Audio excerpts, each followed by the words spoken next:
Well, we're getting a JP Nadda, BJP president, addressing a media briefing. Let's go across to that. Punjab लोक Congress captain Amarinder Singh ji के नेतृत्व में 37 seats लड़ेंगी और 15 seats संयुक्त अकाली दल ढींसा जी के नेतृत्व में लड़ा जाएगा।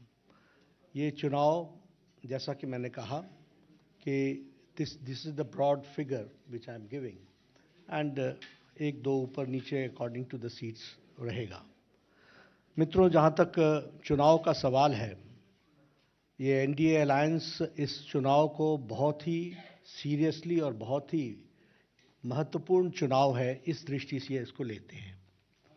हमारे लिए पंजाब स्टेट एक बॉर्डर स्टेट है और बॉर्डर स्टेट के साथ साथ यह देश की सुरक्षा से जुड़ा हुआ प्रदेश है और देश के महत्वपूर्ण सुरक्षा के विषय के लिए पंजाब का स्टेबल रहना और मजबूत सरकार बनना यह देश की आवश्यकता है, यह प्रदेश की आवश्यकता है। लगभग 600 किलोमीटर का बॉर्डर हमारा पाकिस्तान के साथ लगता है। Right from Pathankot to Fazilka 600 long kilometers का बॉर्डर हमारा पंजाब का पाकिस्तान के साथ लगता है और हमें मालूम है कि पाकिस्तान की हरकतें वेस्ट से हमारे देश के लिए किस तरीके के रहे हैं वो भी हम सबको मालूम है। कैप्टन साहब ने इसका जिक्र भी किया है कई बार और भारतीय जनता पार्टी तो राष्ट्रीयता के विषय को लेकर के हमेशा आगे बढ़ती रही है। तो हम लोगों ने वहाँ पर जो देखा है, एक तो ड्रग्स की स्मगलिंग, आर्म्स की स्मगलिंग, एम्यूनिशंस की स्मगलिंग और सोफिस्टिकेटेड वेपन्स को स्मगल करने का काम तो पाकिस्तान की ओर से हमेशा यहाँ भेजने का काम, इस तरीके का प्रयास, कुत्सित प्रयास चलता रहता है। साथ ही साथ ड्रोन्स के मदद से यहाँ ड्रग्स, एम्यूनिशन इसको भी पहुँचाने की कोशिश, एक कुत्सित प्रयास चलती रहती है। इसलिए security is a very important issue as far as Punjab election is concern. इसको हमको ध्यान में रखना चाहिए।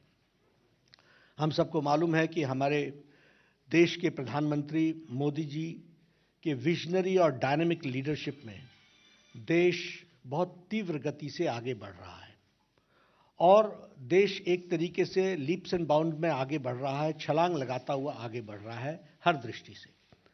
उसको डिरेल करने का कुत्सित प्रयास देश विरोधी ताकतें करती हैं और उस डिरेलमेंट में पंजाब के थ्रू एक्टिविटी हो, वेस्टर्न बॉर्डर पर एक्टिविटी हो, यह देश विरोधी ताकतों की हमेशा मंशा रहती है।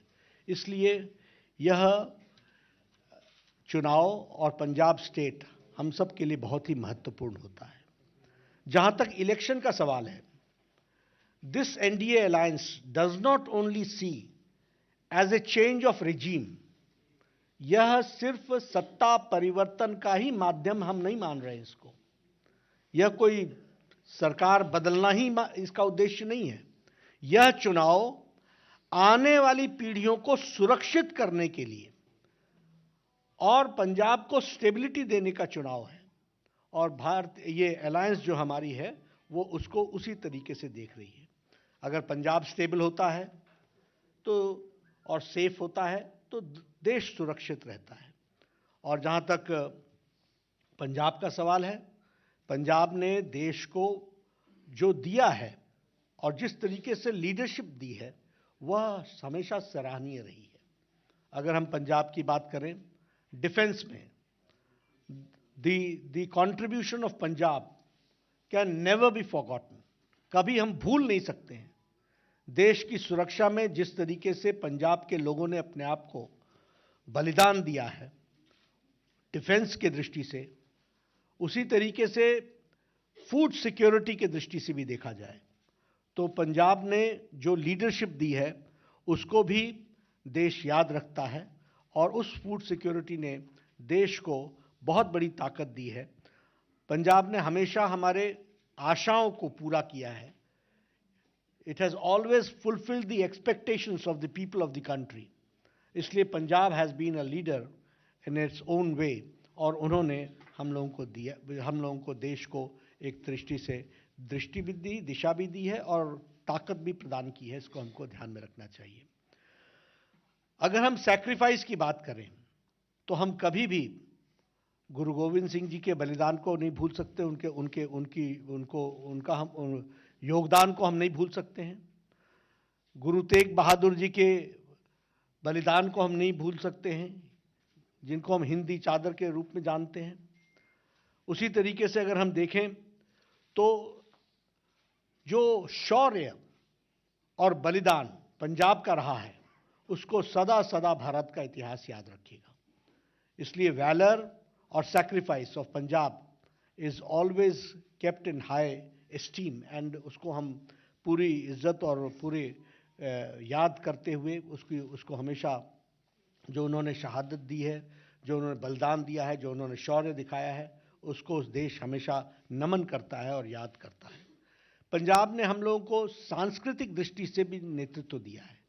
पंजाब ने हम लोगों को राजनीतिक दृष्टि से भी नेतृत्व दिया है और पंजाब ने आर्थिक दृष्टि से भी हमको नेतृत्व दिया है. सेंटर स्टेज पर अगर देखा जाए तो आज़ादी की लड़ाई में लाला लाजपत राय का योगदान हो, फिर चाहे शहीद भगत सिंह का योगदान हो, कभी भी देश नहीं भूल सकता है और देश हमेशा याद रखेगा उस बलिदान को. इसको भी हमको ध्यान में रखना चाहिए. अगर हम बात करें बलिदान की दृष्टि से, तो जब मैंने कहा कि शहीद भगत सिंह को हम याद रखते हैं, तो उसी तरीके से मास्टर तारा सिंह जी के भी कंट्रीब्यूशन को हम नहीं भूल सकते हैं. पंजाब को बहुत कुछ दिया है, पंजाब ने देश को बहुत कुछ दिया है, ये हमको ध्यान में रखना चाहिए. जहां तक आज पंजाब की स्थिति है, it needs a special attention.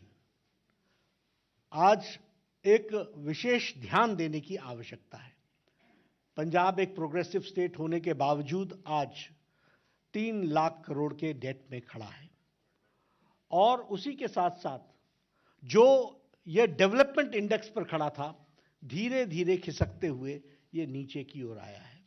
और इसीलिए इस स्टेट को आर्थिक दृष्टि से सबल बनाना, सफल बनाना और ठीक दृष्टि से आगे ले जाना, यह हम सब की जिम्मेवारी होती है. और एनडीए अलायंस का यह उद्देश्य रहेगा to bring back Punjab on track और उसको फिर से गति के साथ आगे बढ़ाने के लिए एक सिंसियर एफर्ट किया जाए.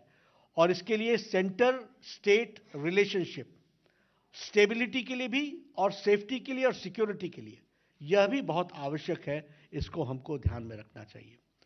प्रधानमंत्री नरेंद्र मोदी जी का पंजाब के प्रति एक विशेष लगाव, एक विशेष प्यार, एक विशेष प्रेम, a type of bonding with Punjab prime minister Modi ji का है, यह हम सब लोग जानते हैं. और फिर मैं ये कहने के लिए नहीं कह रहा हूं. अभी आपने देखा होगा 26 तारीख को, 26 दिसंबर को वीर बाल दिवस के रूप में मनाना और हमारे गुरु गोविंद सिंह जी के शहजादे बाबा जोरावर सिंह, शहजादे बाबा फतेह सिंह, उनकी शहादत को याद करते हुए 26 दिसंबर को वीर बाल दिवस के रूप में मनाना, यह बताता है कि पंजाब ने जो सैक्रिफाइस किया है उसको प्रधानमंत्री जी किस तरीके से देश के साथ, बाल दिवस के साथ उसको जोड़ करके देखते हैं, वो हम सबके ध्यान में आता है.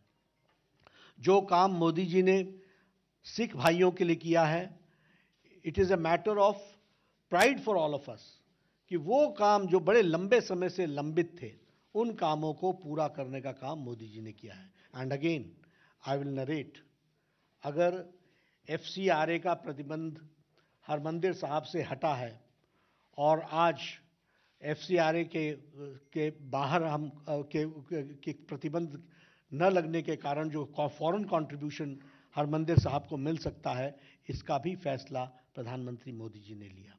उसी तरीके से लंगर पर GST टैक्स हटाना, यह एक बहुत बड़ा फैसला है और इस GST टैक्स के IGST टैक्स, GST टैक्स, इसको हटाने का काम भी किया है.